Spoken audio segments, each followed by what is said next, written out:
Thank you so much. I mean, this is the crowning achievement. I've never figured out how cross-country coaches like you and others can look out at the field and know how your team is doing. Were you watching the board?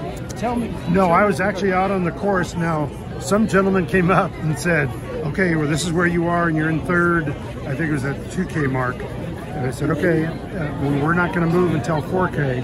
And, you know, they just followed the race plan perfectly. And this is always a treasure for a coach because most of the time they don't listen. They did at the regional meet, and obviously they carried it to the national meet. Did you sit down with the team collectively to talk to them about what the race plan was going to be? Yeah, we said people are going to get maybe a little crazy in the first K. It's muddy, it's miserable, but the idea is just keep your poise and put yourself in position. And then once the race starts evolving, remember the bottom line is it's 6K. Right. So you got 4K to go to get yourself in position. And then at 4K, I think we were finally in the lead.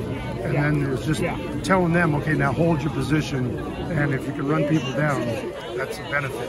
And fortunately, they were able to keep 6-point margin away from BYU.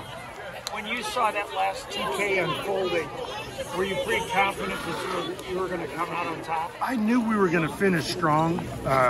Katie and Taylor both, you know, they're just so tough that if somebody's going to get by them, they got to be extra special. And then Devin and Karina, they have good leg speed, so once they have to start matching people, usually 9 times out of 10, they're going to be to the positive. And then the one that really just did a fantastic job and sacrificed a redshirting season was Lauren for this team. And that's one thing that once she stepped forward and said, hey, we're going to go for it, it just made everybody accountable. Yeah, I saw them when they first got out. They were all crying. They were all sobbing. It was a really moving experience. You know, there's a lot of emotion. There's a lot of conversation about, you know, well, Coach Harter hasn't had you guys on the podium in a long time, so obviously he's screwing things up. But, you know, that momentum that we gained from indoor and outdoor track, and then Katie joining us, just made the difference. Let's just talk quickly about the calendar trifecta here, the Razorback trifecta, or as I like to call it, 2019 will always be prominent in my household. Yes, exactly. How much of that was a motivation for you and your team? I think it was to a degree. You know, the track team did such a fantastic job to pull off the upset indoors. Wait till the mile relay outdoors to pull off the upset. And so, you know, this was like, okay, we got 2 of the steps. Now, can we take the 3rd? That's good. How satisfying is it? I mean, you say you guys are a track program first, but you're the distance coach to win your first cross-country national title. This is really, really special. And I was really appreciative of my peers. I think that they knew this was going to be one of those unique years in my career that we can maybe scare some people and try to get back on the podium. And that's what we always talked about. Let's get on the podium. Now the rest of it will sort itself out.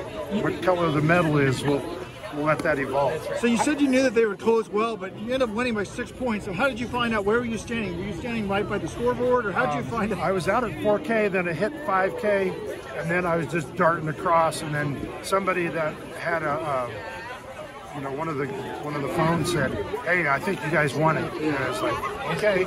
But we were still yelling to make sure everybody finished. Just to follow what Robert said, this is your first national championship in cross. It is. It is in Division I. Yeah.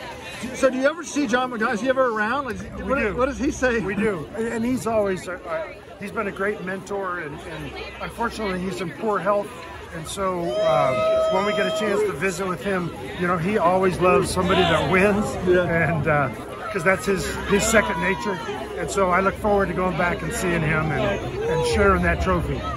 So how does the track team look in this year? You remember now we lost 6 seniors that were pretty special, and we lost a young hurdler that, you know, was able to go professional, which we couldn't deny the opportunity that she had.